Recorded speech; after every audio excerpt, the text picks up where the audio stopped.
collective such as ours here reminds us of how many people we meet throughout our lives, in the places we frequent and inhabit and contribute to. And a collective such as ours reminds us how many of those people whom we meet are dear to us and true contributors to who we all are. We are all so blessed to contribute here. Sometimes, in a collective, one person emerges who teaches the rest. This person teaches us to aspire beyond good character to true graciousness. This person teaches us that potential ascends as learning meets its goals and then seeks new ones. This person teaches us that strength of generosity and spirit can always be found within ourselves, and thus must always be shared with our world. This person teaches us that the intellect itself generosity, and that our thinking, our desire to explore and expand our own knowledge, is our collective desire to connect with, to absorb, and to marvel at one another's thinking, at one another's humanity.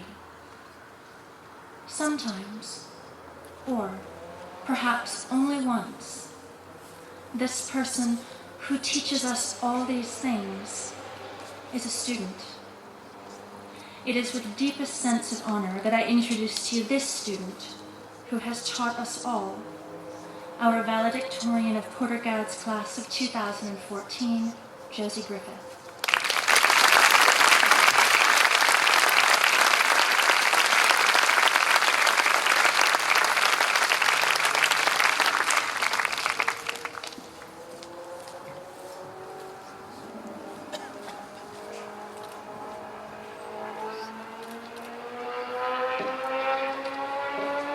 I'd like to begin by thanking the friends and families of the class of 2014 for making it here today, and also for supporting us. If you are sitting out here today, I know you have been a significant impact to at least one student up here, and thank you for that. I personally want to thank my mom, dad, and siblings for helping me get where I am today, and for all the moms, dads, brothers, and sisters here, I can confidently say, on behalf of the entire class, thank you so much. No one up here made it on their own, and we owe it to our parents to live life to the fullest and pursue each opportunity we are given. And of course, who is more proper to thank than our teachers and mentors?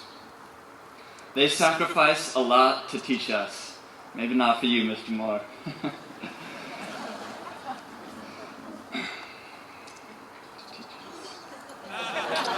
And most of the time, it goes unnoticed. Not today. Thank you. Finally, I'd like to thank the Lord for guiding and protecting us all these years, and for giving us this day to rejoice and reflect on a high school experience well spent. Thank you, God. My story of arriving at Porter-Gaud is quite unique. I have 3 generations of family, including 11 cousins, who attended Bishop England. It is nothing short of a miracle that I ended up sitting in Miss Rinkin's first grade class, and then spending an incredible 12 full years here.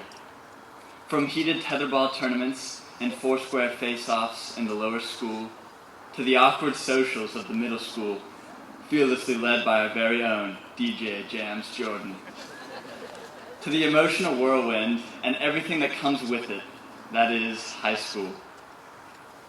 I can honestly say we made an amazing run and packed so many memories into what feels like a handful of short years. Truly, the most important part of Porter-Gaud is its people. From the teachers who grew to be my other set of parents, to the friends who might more aptly be called my brothers and sisters. Sure, PG is gorgeous. Sure, it carries prestige. But the real reason that I love it here, and will always come back to visit this special place, is the care that everyone puts in each relationship. I'm really going to miss that in college. All the bonds that I formed through deciphering witty Dr. Mac phrases, studying the Bible on sunny Monday afternoons, playing sloppy rounds of golf with the boys at Cacique, bellowing a good old Lady Leary chant, especially at a hockey game, and enjoying many conversatios in Latin, laughing at jokes beaten so close to death in English, snickering at the shrill, dying cat imitations on Hunting Island, and even gallivanting around Italy, trying not to lose the hobbling Mr. Gilman.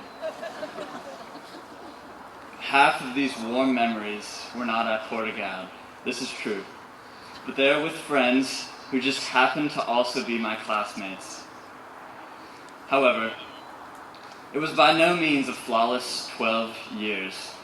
My best friend was diagnosed with and still fights cancer. Through this and all of our struggles, we grew closer as a class and made a difference in people's lives. Our ability to come together and support each other is an aspect of our class that sets us apart from the rest, and I'm proud to be a member. I'm so excited to see what the future holds, where we will all end up, what crazy things happen in between, and the miracles that mine the gaps. I don't have an inspirational quote, but I do have 2 short anecdotes, and as my good friends know, I do love telling stories. The first is the myth of Pandora's jar. There were once 2 Titan brothers, Epimetheus and Prometheus. Prometheus disobeyed Zeus when he gave fire to man, and was severely punished even though it was the noble thing to do.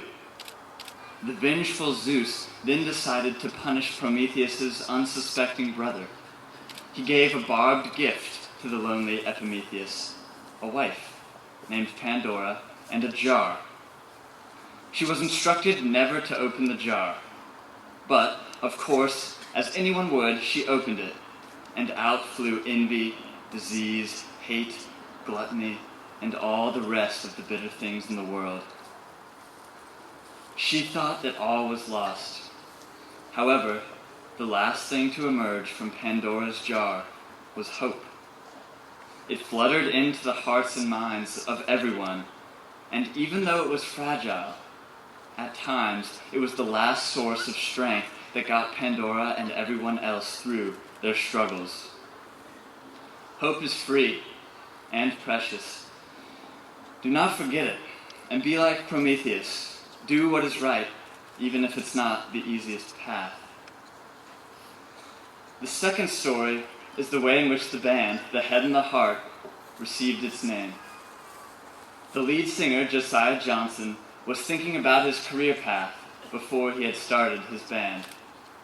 He explained, "Your head is telling you to be stable, to find a good job, but you know in your heart that this, the band, is what you're supposed to do, even if it's crazy."